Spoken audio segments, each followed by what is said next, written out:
Sif's blood. Barely survived that encounter. I'll bring you a new transmission.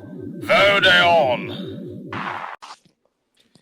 Hello, everyone. Welcome back to Vode An. We're on episode 15. We're 15 episodes in, which is actually doesn't actually. I mean, it's a lot, but for us it feels like a lot more than what it probably actually is. But we are on Rite of Passage. We're on the final, second to last, technically, but as far as what we're gonna read and do a review on, we're on the final story arc of Republic. Before we get into the Clone Wars era, or Rite of Passage, this is issues. Oh crap! I don't remember. It's issues 40 something. It's 40. It's 40 to 44. There we go.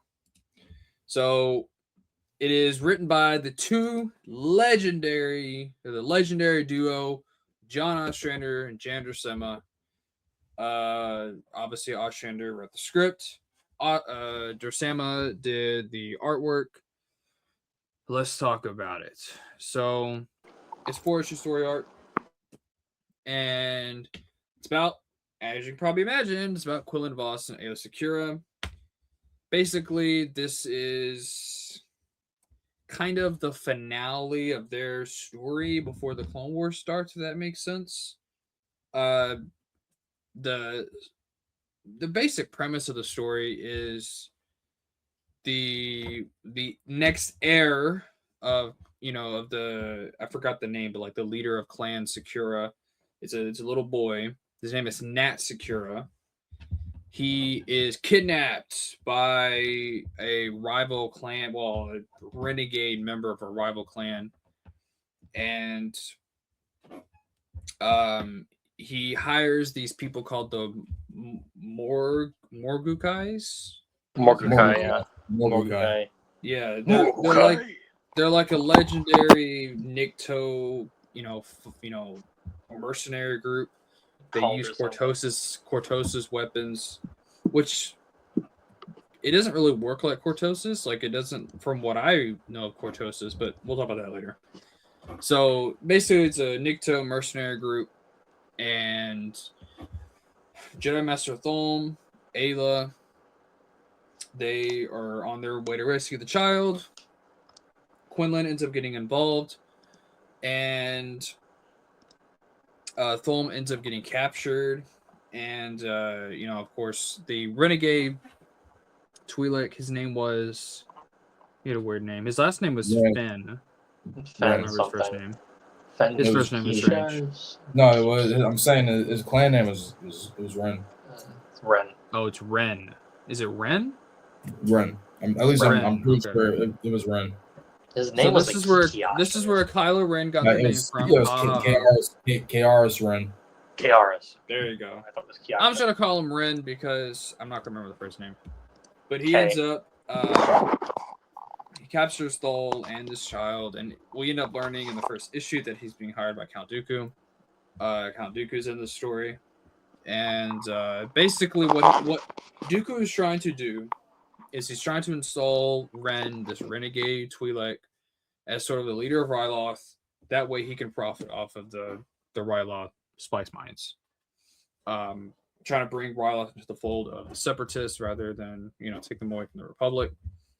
Long story short, Thulm saves the kid. Well, kind of. It's really Aayla saves the kid, and Thulm, and she then saves Quinlan, because Quinlan almost dies fighting the Niktos. And at the end of the story, Aayla is declared a Jedi Knight, and Quinlan is declared a Jedi Master. This is their sort of step forward. This is both of their step up. But the vast majority of the story is really a Quinlan and Aayla story. They're, kind of working together again in this story. Most of them, they have their memories. Well, Quinlan not as much as Aayla, but they're basically back to where they were before they lost their memories. And yeah, that's how the story ends. So Also, the next we're actually going to review 2 stories in this. I forgot to mention this. We're also going to do Star Wars Tales number 8, the Billy story, and that we'll review that at the end. We'll get through Rite of Passage first because it's a million years more important. Or maybe not. It's Billy Fiendery is pretty important. Wouldn't you guys say? I don't know. I'd agree. Possibly. Billy Fiendery. Yeah, I mean he killed Palpatine, so it must be pretty important. did. Go, bye. He fucking bored Palpatine with an animal. So it's important. Anyway, that's the general, very, very general plot summary of the book. It's meant to be sort of a launching point into the Clone Wars. Dooku's appearance in here. Quinlan becoming a master, Ayla becoming a knight. It's very much tying back to what we read in Twilight a couple episodes ago. So it's definitely meant to be a conclusion, but also kind of a step forward for these great characters. So I'll go ahead and give my thoughts first, and then I'll let you guys take over. I thought the book was really, really good. It's classic Ostrander and Dracema. What I loved about it, it's a master and apprentice story. So it's everything you would expect in that. Quinlan training Ayla, sort of training. It's more so Ayla fulfilling everything she's been trained to do. She passes her trials in this, and well, I guess her trial. This whole story is her trial, right? This is her Jedi trial, and to become a knight. And of course, she passes it and saves her masters, and both Thulm and Quinlan she saves in this. So it's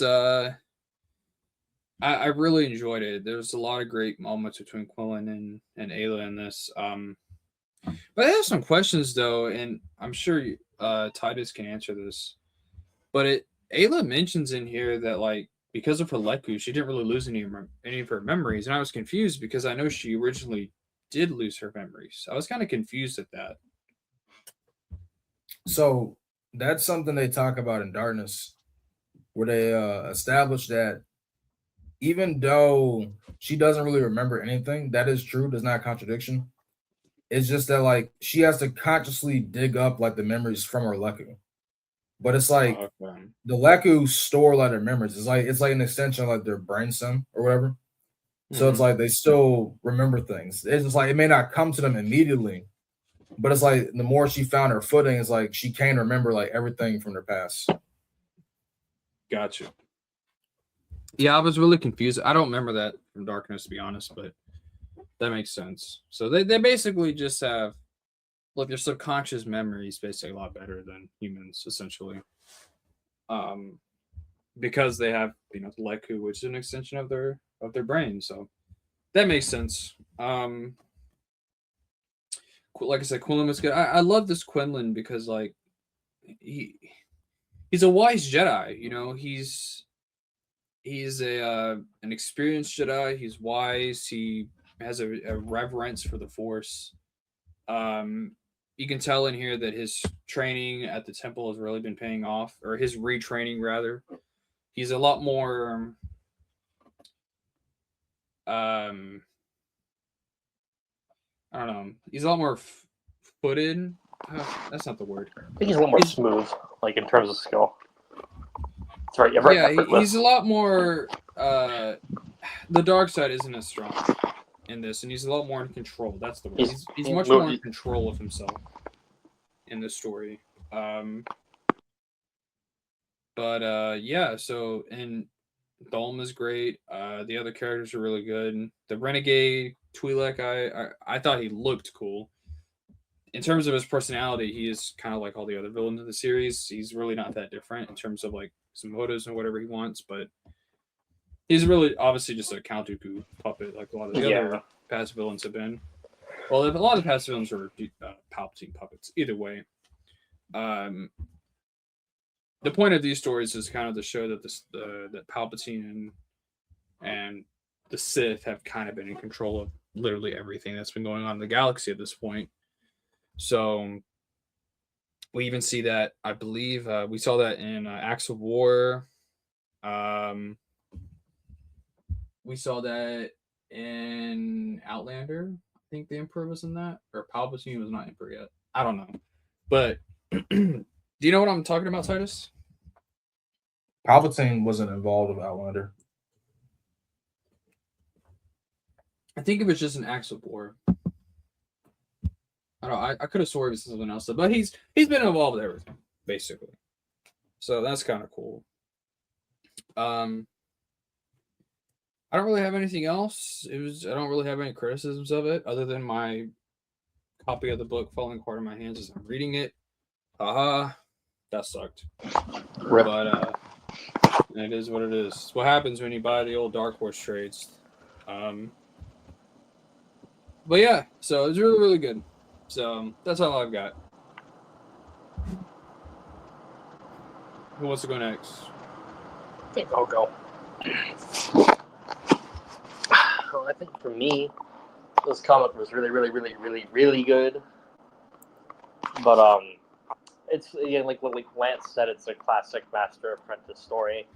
I did think that this comic just there's a lot more to it because again we've spent a lot of time with Ayla and Quinlan, so I think their relationship is like very touching. Like Quinlan goes from getting his memories back, and having a brush with the dark side, and fighting that off, and retraining himself, getting centered, and now I feel like he's the Quinlan that we're gonna see for most of the rest of the stuff he's in. Could be wrong, but Ayla, it's been quite the journey seeing her go from Padawan to Knight and learning to just like believe in Quinlan's teachings and like really really like put like her trust in him, and like their whole relationship has been great to see from like start to finish.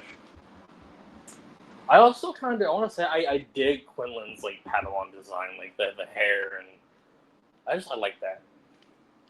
Really cool. Thulm, I think. Thulm's a really cool fucking character. Like he's dope. He's badass. He is very badass. The dude is like the most stoic motherfucker, and like he's fucking awesome. I love Stoic. But one thing that definitely stands out, like aside from like the villains, I mean, like the villains aren't like too. I mean, I think they're better than all the other like scheming assholes we've seen in this series. Like, I mean, like this guy, I'm just gonna call him K. Like K at least has like a personal stake in this story. Like he's like the dude was like exiled, and he's coming back, and he like just wants to run shit. But again, he's like a Dooku pawn. But I mean, I get it, like he has a personal stake in things. He wants to like control Ryloth. Then again, that's that Dooku pawn. But the fights in this fucking story, fucking great. Like I love like good fight in media, and this shit like Jandra Sema like doesn't miss with her art. Like this shit was fucking dope. Like the way she draws these fights was well choreographed and just really, really brings out the atmosphere in the story. And those two Nikto Morgukai villains, they were some standouts. Those two guys were fucking cool. I want to see more of that. But I think this is a nice like conclusion to like Quinlan and Ayla's relationship. And I'm just excited to see where it goes from here. Yep. I'd say ranking wise, I don't normally do like blah blah out of 10, but like I mean, give it a 9.5 out of 10.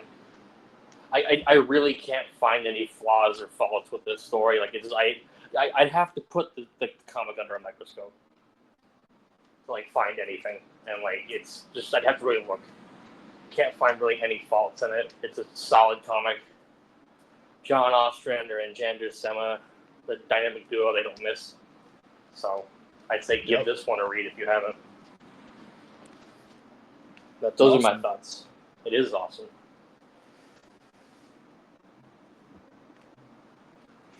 Well, In that case, I guess give my thoughts. This is still my favorite comic arc in the original Star Wars series. At least the Star Wars what's it called? 1998 series. Yep. And I don't know. It's just there's a lot going on. But I do want to point out that there's a lot of new things here, and there's a lot of significant things here too. This is the first comic book appearance of Count Dooku. Right after this would be the Toys R Us comic special. But this is like Dooku's like first appearance ever picked to like a comic book. And Jan DeSema has done art before in the series, but it's not really looked like this. And the pencils are the same, but the colorist that is used on Legacy, I don't really keep up with color names. You know, I'm not gonna lie to you like I do, but I do know. What was that? Did you hear that? Ken's Discord. Oh, Sound like. Anyway, go ahead.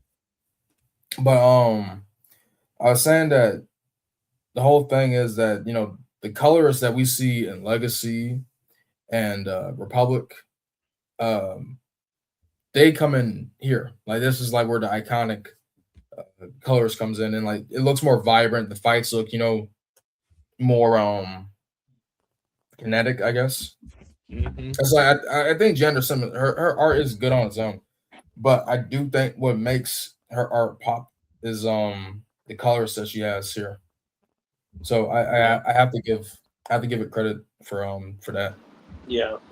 But story wise, I don't know. I mean, I enjoy like all the Quinlan, Ayla, Thome stuff. The only thing I could say like is a negative about the story is that some of the stuff with Kaoris, it's kind of dragging. It's like I don't think like any arc in this whole series has really nailed political intrigue. Like Kim was pointing out like what the general gist of his character is. Like, he was exiled. He kind of like wants to like, overtake his family clan, and he wants to send his fucking father to the damn walking out to I forgot it's like the Bright Lands where it's like you have to you're forced to like walk on the surface of Ryloth, and if you get hit by like the sandstorm, you just get obliterated. Killed. It's also crazy like they punish the whole like family for that. It's not just like, oh, you can either walk out or like we kill you and then your entire family line has to die. I mean, yeah, like you just get fucking obliterated by it, And then it's like, I understand it. Like it makes sense on paper. But I don't think it's like well written. It's like the dialogue is not engaging, like the dialogue is not fun to read. I just don't think these comics really were political intrigue where it's like you're making the audience care. But that's just like the only detraction I would say to the comic. I do like. What's up? I said I agree. Yeah. Yeah. And also, more like. what's up? I was gonna say add something like the X-Wing comics also, not the comics, the novels go into like Twi'lek culture, so a little bit. But I mean, I guess they were trying to do some political stuff, but I don't know what they could do at this point. I know it's been in like other comics, like the Darkness. What's the Twilight? Twilight comic kind of goes into Twilight culture, but like I mean, yeah, Twilight. I don't know what they could. I mean, but it wasn't a heavy focus though.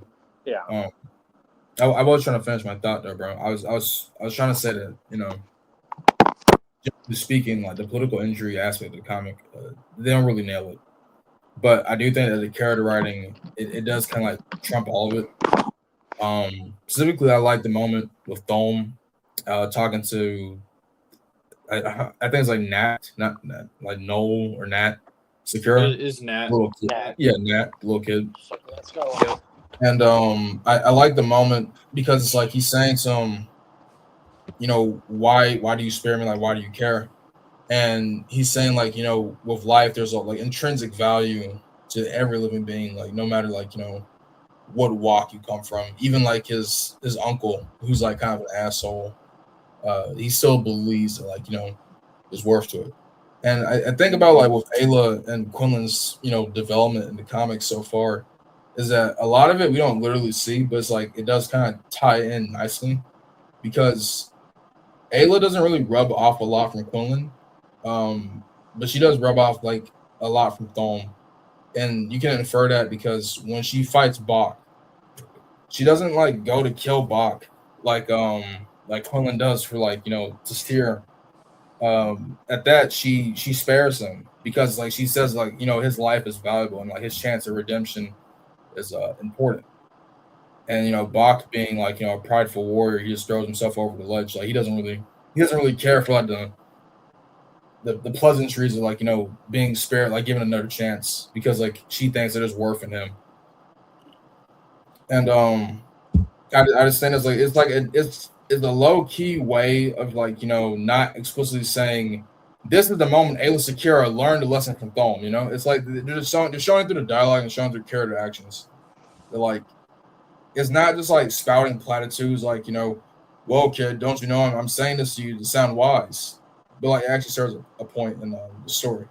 And I go off on that because it's like I feel like that when some people write Jedi, I think they fall into the habit of just writing stuff that sounds really flowery, it sounds really cool, or wise, but it doesn't really have any practical like place in the story. It's just kind of like you're trying to make them sound intelligent or to make them sound like long-lived.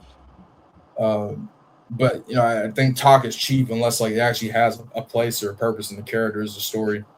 And I think that this little moment I'm just like recounting, it does this, like it is showing that like the lesson that Thom is saying, it is something that echoes in Ayla without having the narrator like a text box saying, "This is the moment that Ayla realized what Thom's message was."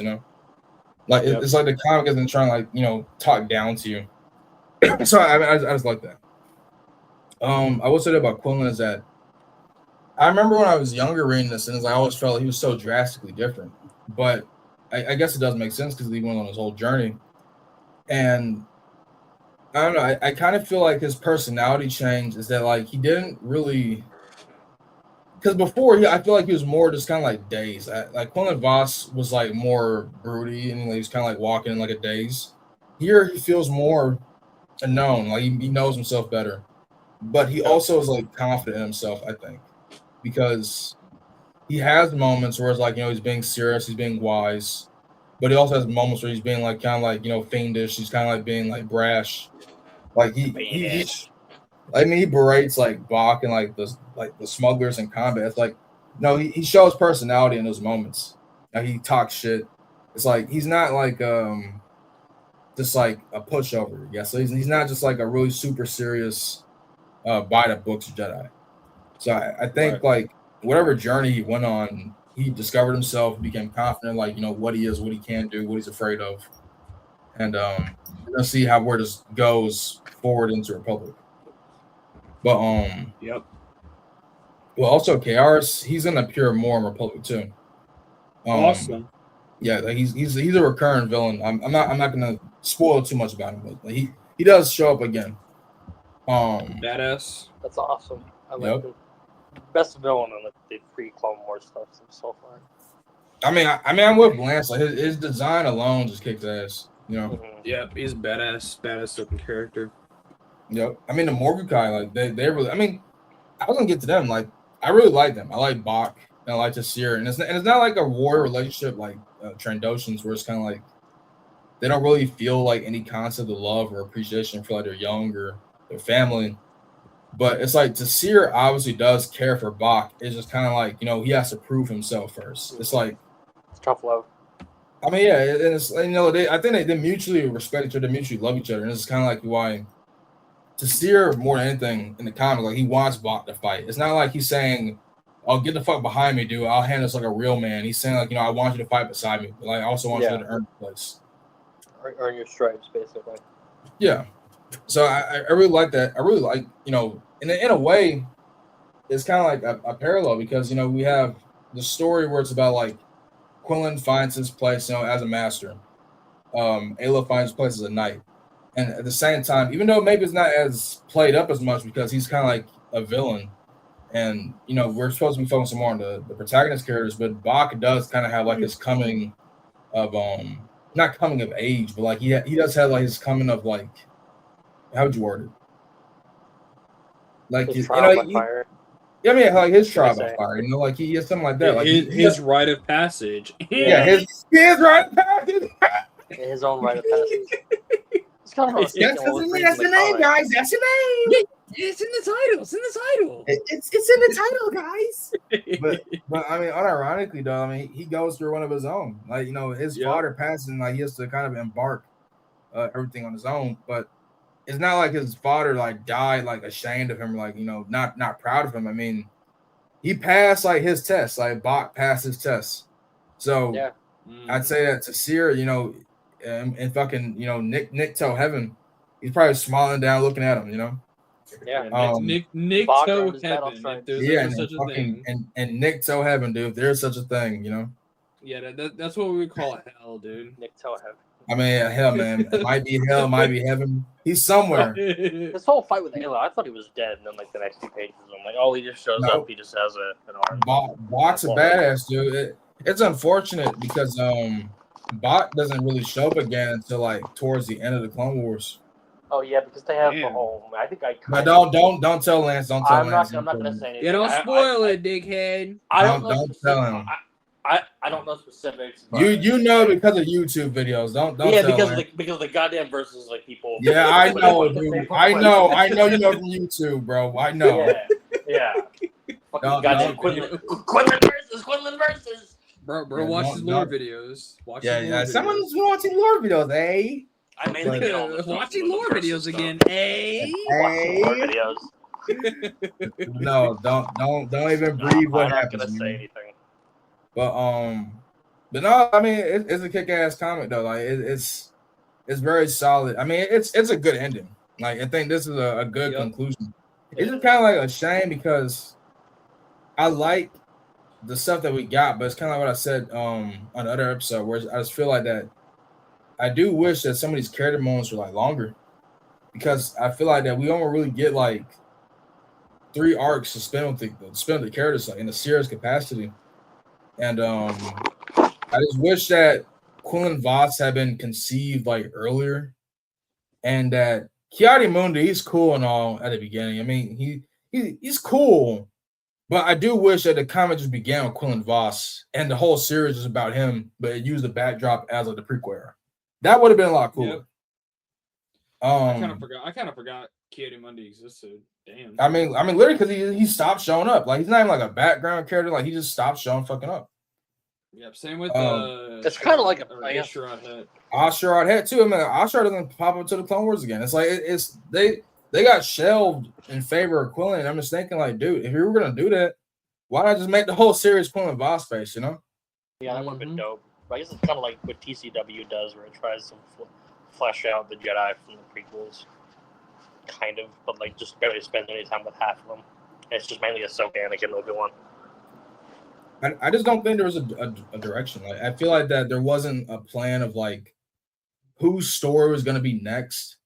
Because if we're going like issue by issue, it hits the ground running with the Ki-Adi-Mundi stuff. Then Oshnar gets picked up, and it's like, you know, it's a whole ensemble cast of Ki-Adi-Mundi, Asherod, the Council, and they're going on missions.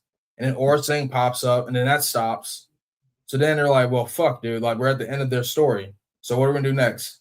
Star Crash happens. Yoshi, Raph, Elon. Piece of shit story. It's like, dude, there's no intrigue to that dude besides to the fact that like he's like, I guess, honorary royalty to that one planet. But he does not really have like any character moments or like a character arc in that issue.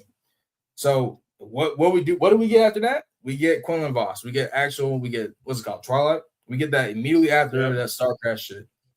So I think they were like scrambling to find their footing after they just kind of like, for whatever reason, got tired of doing Ki-Adi-Mundi and the Council and Asherod. And probably it's for the better because, you know, it's nice to read about those characters and see them like, you know, you go on fun missions, but be real with you. And I say this as a person that, you know, loves a prequel era. The Council, at least like the Council from like Phantom Menace, I don't really give a shit to read about them. I mean, I don't really think like those are like fun characters. And like, when you're telling a comic book story in 24 pages, so you have a 24 page count. You don't really have a lot of time to like flesh out or make the reader care about a bunch of cares like the council. And I don't want to bring up canon here, and plus it is a novel too. So beyond just the fact it is canon and a different medium, I do think The Living Force by John Jackson Miller is kind of like the ideal of like what the comics are trying to do, where it's like it is a book that makes you care about the whole like council, like out of like 12 or 13 people. And it's an insane feat because it's like John Jackson Miller, he develops like each council member's character, and it's not like a forced thing. It feels natural. It's like you actually get invested. Here, I don't really think like we don't really get a glimpse into anybody's character, but like maybe, and I wouldn't really call it character. We get a glimpse of the background of Adigalia. What's his name? Delanik. I almost forget his name. Evan Peel. Evan Peel, yeah. Like we get insights like their history and their background, but it's like we don't really know them as people. It's like we don't have a reason to give a shit. Yeah. And that's what I'm saying. Like the Living Force is like he has 400 pages, 500 pages, and he makes you care about each one of those council members in less than a chapter. But like I said, it's a different medium, different limits of like what you can express in like a set amount of time or set number of pages. I just think that like I just bring it up to say like it's mastered like what this was trying to do. And I can kind of understand the pivot to like Quinlan Voss because it's a singular character, it's a defined struggle, a defined arc, and you follow forward. It's just like I guess they, like I said, I just don't think they really knew what they wanted to do. Like they knew they wanted to tell like new Star Wars stories with like new eras, new films just came out. But I just don't think they realized these characters are like lackluster as fuck. Yeah, and I kind of want to add on that. And by the way, this isn't this isn't meant to be a knock on comic books. I love comic books. Don't trust me, I do. But novels, I think this is part of the reason why I love Post Jedi so much, because it's mostly novels, and eventually when we do our Post Jedi series, you guys will see this. But you get into the mind of the characters. That's one of the reasons why I think that's why I think I think novels work so much better with Star Wars than comic books. Mm-hmm. Which is weird because you would think comic books would work better because Star Wars is a science fiction world.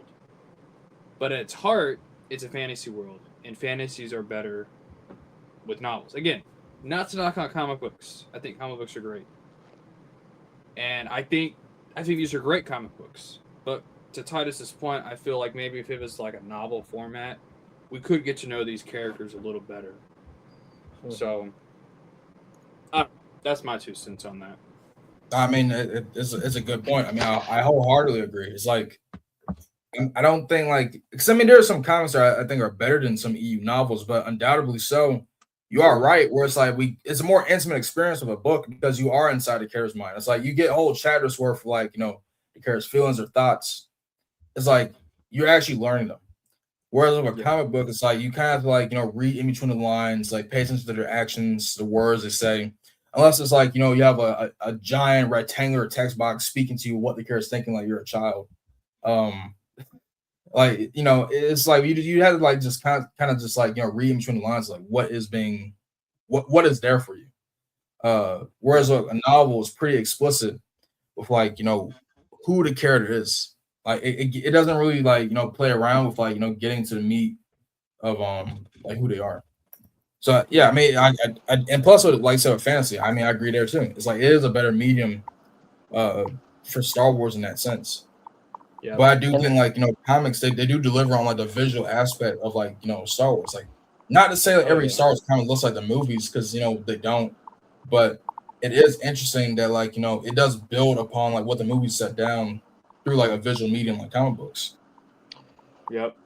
Mm-hmm. And I think to add further onto this is a good example are both the novel and the comic adaptations of each film. 9 times out of 10, it's usually the novels that are better because it's just you can do so much more with a book than you can with a comic. And sometimes the comics they add stuff that isn't in I mean both do, but again there's just so much more you can do Granted, like there's all the other factors going on with like the comic, you have the art, all the colors and whatnot.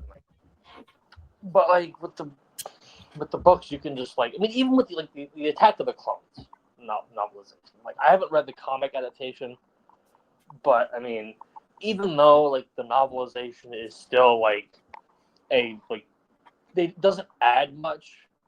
It adds like you have the whole stuff with Shmi, like that like her whole stuff and her like getting captured and like all that stuff isn't in the movie. I don't know if it's in the comic, but No.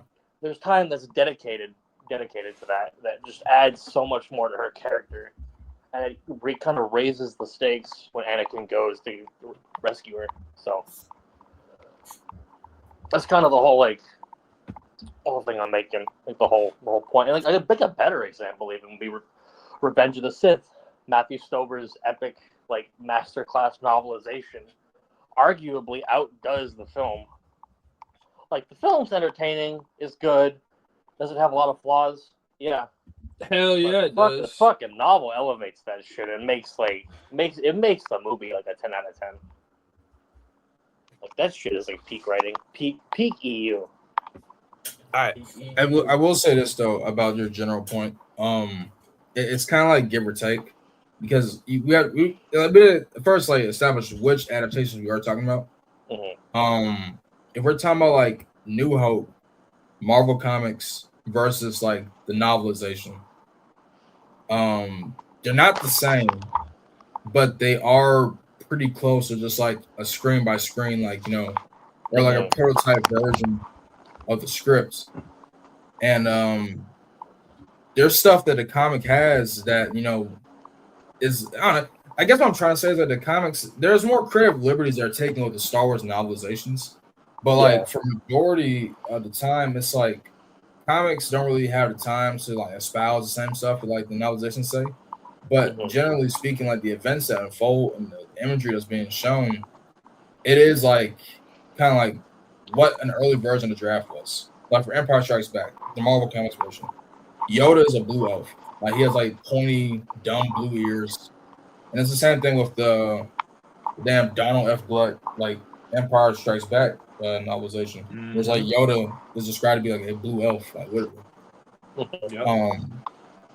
Dark Horse though remastered the OT comic books as like the special editions. They call them their special editions of like the comics, and I find those kind of like redundant because they're not really anything new. They're just like more accurate to like what happened in the actual movie. The prequel era novelizations are kind of boring. Though Phantom Menace did have a separate series where it was like Phantom Menace told from each character's perspective. There was an issue for Qui-Gon, Padme, Jar Jar, Obi-Wan, and Anakin. There's the 5-issue series of like each character's perspective. Yeah, that was pretty unique. That was good. But the actual Phantom Menace comic book is pretty bad. It's too safe and it's too close to the movie.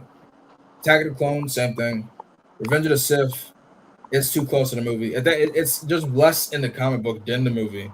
And the only real pro to the comic, I'd say, is Dave Dorman art and the fact that it has like some deleted scene stuff, like Quinlan Voss, quote unquote, dying in the comic. I think that comic also I think also adds like dialogue to the Anakin Obi-Wan fight as well, I believe. Well, I mean, every version does, but it's not like significant changes. I mean, it's all just like in some version of the draft. I was trying to tack on it's like a fun fact of like I mean, I'm pretty sure most people know this shit, but it's like Quinlan Voss was gonna be in the movie. He was a deleted scene where like he was shot to death by a fucking clone turbo tank. That was in the comic book. That's what I'm saying. Like Quinlan dies in the comic. Obviously, though, I say quotation marks because Quinlan Voss doesn't fucking die. Well, I don't know. That's just like the novelizations versus like the comic adaptations. They're not really. It's give and take because like I think that Revenge of the Sith it's the only standout one because like Stover took the most liberties with it, where it essentially did become like not a whole completely different story, but it did become like a different story. But not. I'm not gonna say like what the fuck is it? We were talking about the Salvatore book. Attack of the Clones is not on the same level of like creative liberties as Revenge of the Sith. It's not. No novelization is. There's not a single Star Wars novelization that took as many liberties and changed as much to the story as Revenge of the Sith did.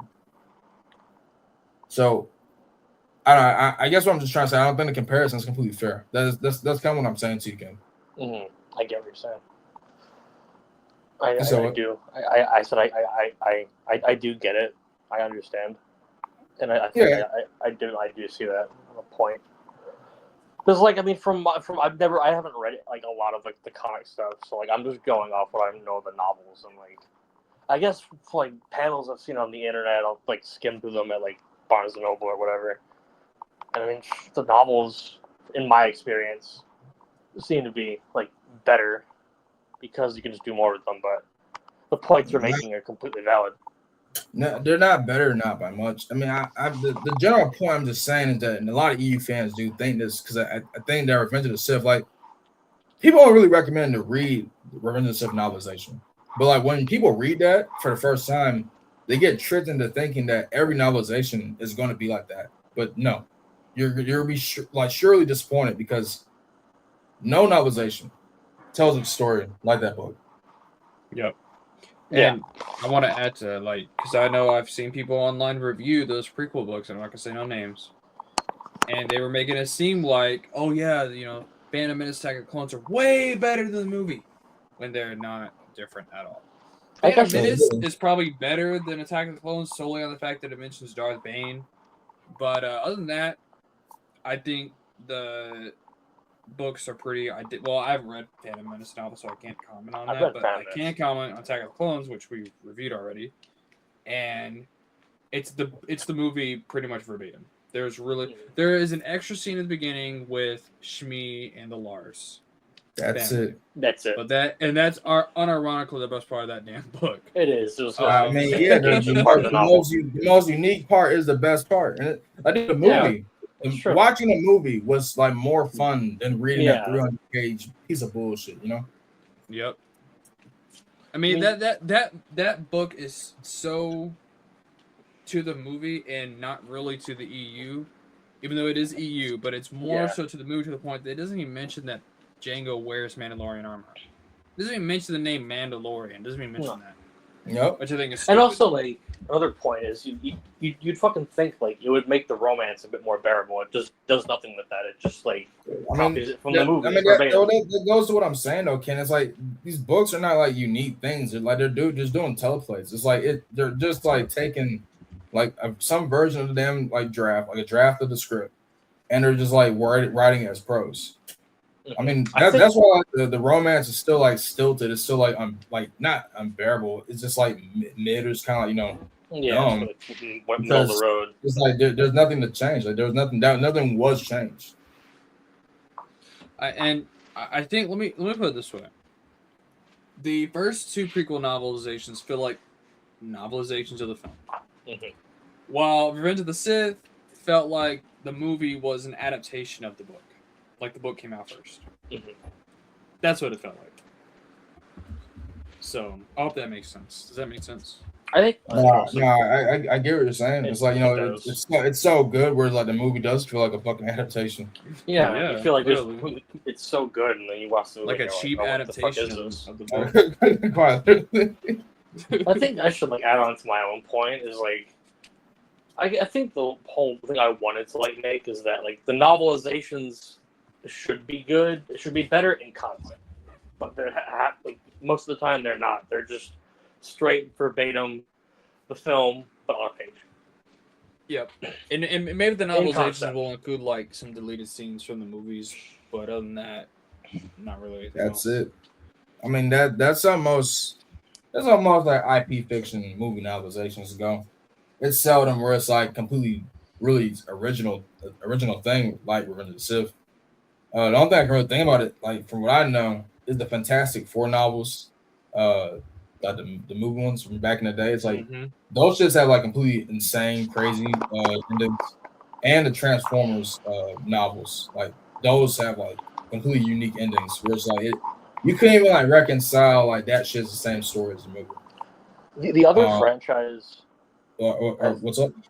the other franchise, I think, like the comic and novel. Because I mean, there's no like movies they're adapting. They take like they take a comic and they adapt it like into a novel.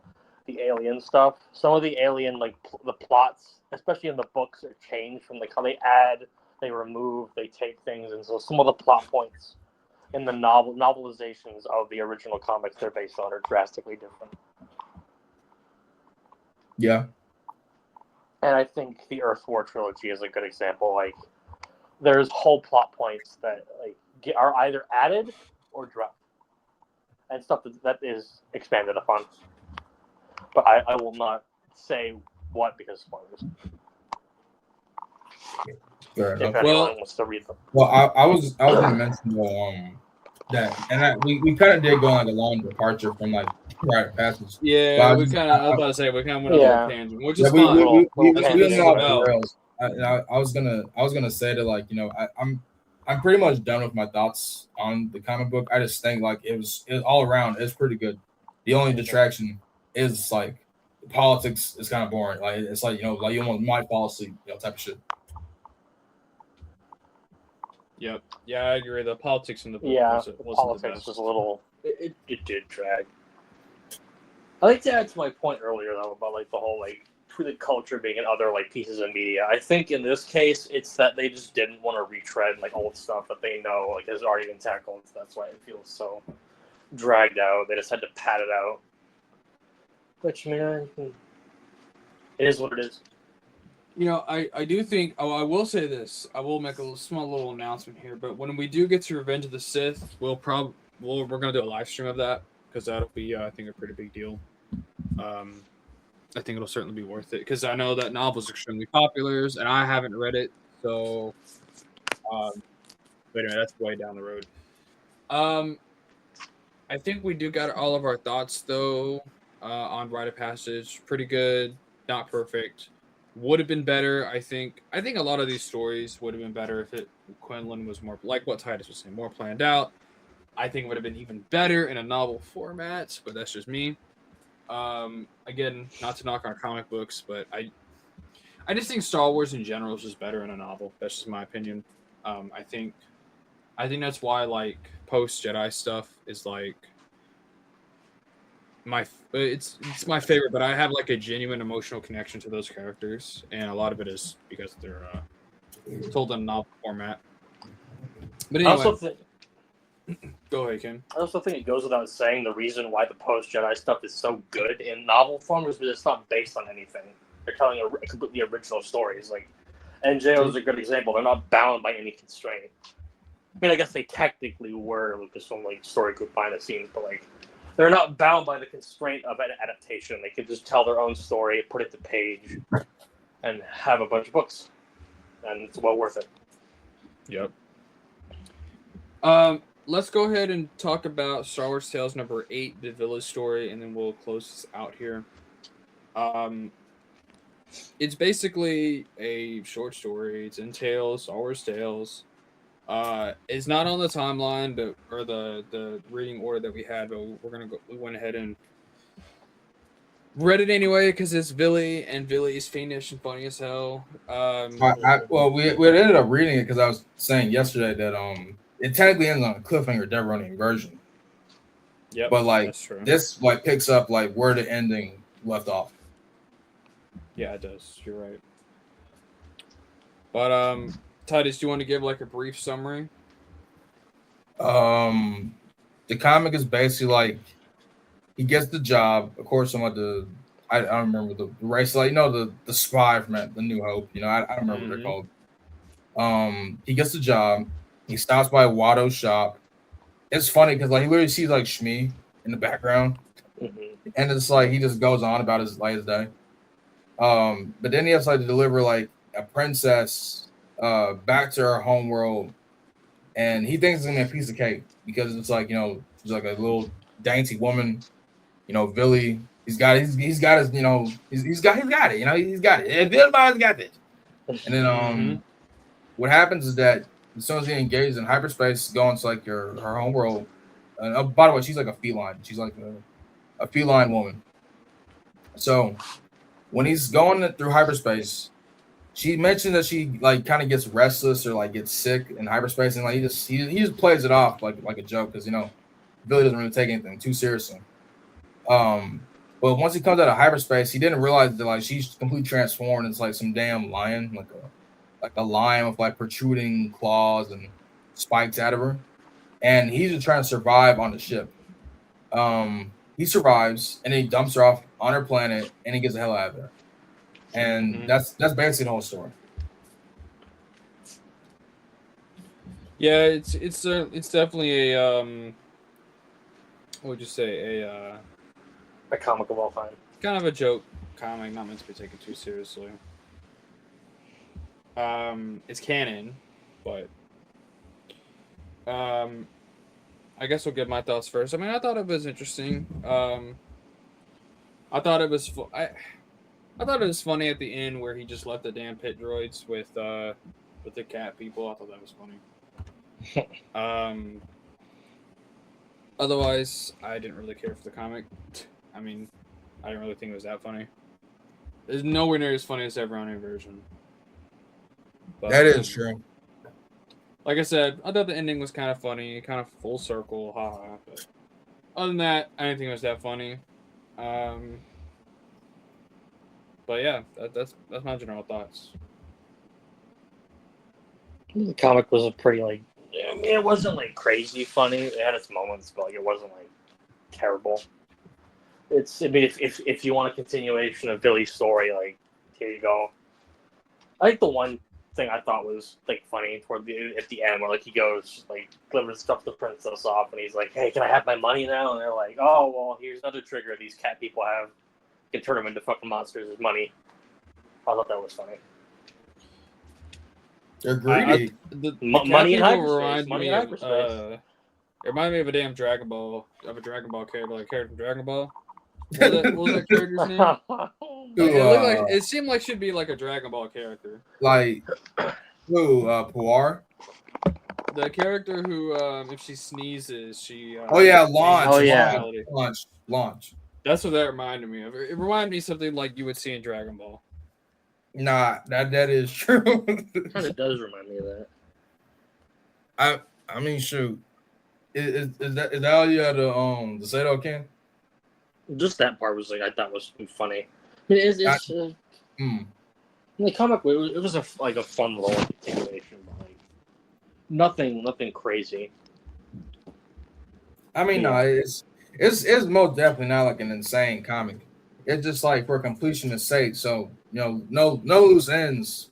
I'd say we should probably read it. Just in case you weren't okay with a Billy loose end. Here you go. Yeah, what would you say, Lance? I said just in case you weren't okay with a Billy loose end. Here you go.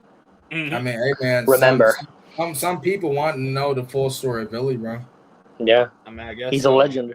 He's a legend. He's Hondo Anaka's leftovers, dude. I mean, or at least like Billy is Hondo Anaka's leftovers. So let me rephrase. I was gonna say like Hondo Anaka is Billy's leftovers. Yeah. Hondo Anaka is probably a Billy fanboy. He wishes he probably is. I look up to Billy. Billy is the full fucking Billy has no time for fanboys. Billy is the full fucking banquet, and Hondo's the shit you feed your dog. Okay, Hondo is a fun character. I like him for what he is, but he's not like Billy. He's not a fiend like Billy, though. He's not as fiendish. Hondo is not funny. He's just annoying. I think Hondo's funny. I mean, what makes Billy funny though is like how like confident he is about just saying like the stupidest shit. He's a pervert. He just kills people. Yum. He's a hedonist. He's a fiend. He is a hedonist. He's a fucking Billy is just so confident. He cares nothing more about pleasure, dude. He's pleasure and money. He's a confident pervert. Literally. His confidence Yum, yum. lies in being a weirdo. He's a devious Billy, give me pervert. some more yum yum. Billy need more yum yums. Yum yums. Hondo just like fucking like silver tongues his way out of situations. Hondo is just a drunk idiot. That's all He's he not. is. I wouldn't say he's an idiot, but he just gets caught up in situations where he just can't handle it, and he has to like fucking bullshit his way out of it. I mean that's his whole thing. Like he's just like cunning. That's all he has. Yeah, he's a cunning like Yep. opportunist. But I was gonna say though about what's up, Ken? This the Hondo goes, this deal is not profitable. The deal is no longer profitable. This deal is no longer profitable. But I was gonna say though about like my thoughts on the comic, and I do agree. Like I don't think that's like some damn gut busting like laughing ass like comic, because it honestly isn't. It has its moments, but it's really not that damn funny. Like I said, I just included, and I said we should probably look at it for the completion's sake of it. But if anything, I do find it like interesting because the race of the princess, Filicatian or Filicatian, like however you like to say it. This is their first and only appearance, and I just think it's kind of like hilarious. It's not necessarily there's not like multiple of like one type of animal alien race in Star Wars, because there's dozens of them, but like this is the damn probably the fifth or the fourth like cat race in Star Wars, and like they're like probably the most insane one, because like I think the other ones like Togorians and Cathar, those are pretty tame. I think those are pretty like reasonably pretty tame. But like these dudes are literally people that transform into like fucking like like tigers and that like big ass. I just don't think like we've ever actually have seen something that crazy before, like in an alien race. I could be mistaken, but like the full blown transformation, like no. So I think it's interesting from like I guess a lore angle. Like, as weird as it is to say about damn Star Wars tale comic, less a Philly comic. Yeah. It does have some interesting lore. I can't imagine Sovar transforming into like a fucking beast and eating what's his name, the fucking ex-Raccoon simp that's like her husband or mate, Kratos. Right. Yeah. I can't imagine like Sovar transforms as a Filicatian. When she transforms and rips ex-Raccoon's jewelry out, that'd be funny. It's kind of now that I think about it, in Redemption, the way she like comparing the Felicatian like princess and like the way Sovar's drawn in like the Redemption comic, they are kind of similar. I mean, no, they look kind of similar. I mean, this is probably the most humanoid that like aside from like KOTOR, Cathar, these are probably the most like humanoid looking that the cat races really get. I'm wrong, because they do appear one more time in the beginning Republic issues, the honor and duty stuff. They do appear in that, but I think after that point, there's no Filicatian in any other story. Anyway, shorthand of it, I just think that the comic is not that really funny, but it has like ironically some interesting lore despite being like a joke comic. That's pretty much it. Yep. Yeah. That's true. Yeah. Well, I think that's all we've got, guys. We're going to go ahead and end this episode here. Next episode, finally back into the Clone Wars, which is the whole point of the series. But, we had to do what we had to do to make sure we gave those Clone Wars comics a fair shake. Plus, these were really, really, really good comics for the most part. These first 45 issues or so of Republic are really good. For the most part, there's flawed, but still definitely worth your time. If you want to get into Clone Wars stuff, you should probably read this stuff first. So that's all we've got, gentlemen. Do you guys want to add anything else? Begun the Clone Wars has. Or some shit. We will return to the Clone Wars. We shall return to the Clone Wars. We must get that done. My final message is that Billy will return. Billy will return in his harem empire. More yum yums for everyone. More yum yums. And we're gonna see some yum yums. We're gonna see yum yums, all right. All right. So next episode, Clone Wars Volume 1, Defensive Camino. We will read that. And we will continue on with the Clone Wars. So thank you guys so much for watching. May the Force be with you. Peace. Always.